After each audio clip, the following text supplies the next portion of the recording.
The air quality in the national capital today is very poor. Stubble burning in the neighbouring states of Haryana and Punjab has led to deterioration in Delhi's air quality in several areas. Like Anand Vihar and Wazirpur, the AQI has dipped into the very poor category at 301. And as more and more fields are going to be burnt in the coming few days, the air quality is expected to get worse in this coming week. Let's go to Sukirti, who joins us for more.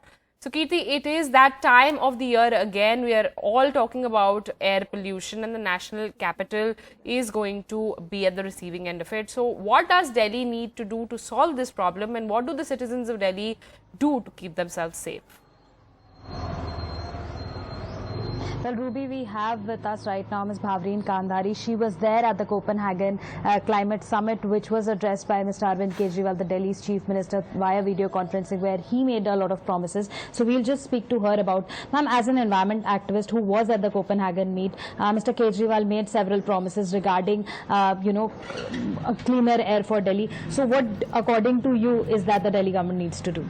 Preeti, the promises have been made over and over again. A lot of, we have these drafts and we are, the National Clean Air Plan, etc., etc. But now the action has to begin. There is no time. Like I was just speaking to you, if there's a war, what would you do? There's an emergency that everything has to be pertain to the war. Everybody will work. The other objectives become, not necessary. Similarly, now we are in a public health emergency. That is what we have to understand, that the air is really bad in a city like Delhi and many other, like we are the so most. So what are the immediate measures that you would suggest? So whatever we say we need to do, whether it is your waste management bylaws or your crackers or your construction dust and your vehicular emissions, whatever you're saying you need to do. Now, if there's a little bit difference, things have gotten better. There's one, of course, pertaining to weather. Whether when they get better also it's weather, when it gets worse also it's weather. It's the winds and the rains, which rains bring us relief, the winds make it worse right now these 2 days. So if it's the vehicular emissions, we still have those diesel vehicles running on the roads.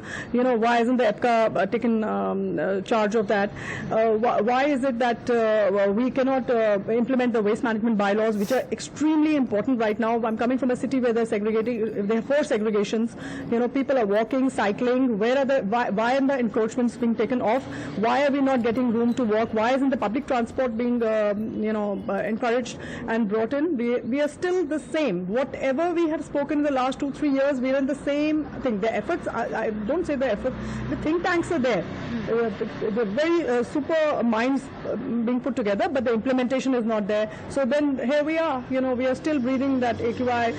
Why are we compromising at 120 and 30 and 40 when it's good? We are very happy at 100.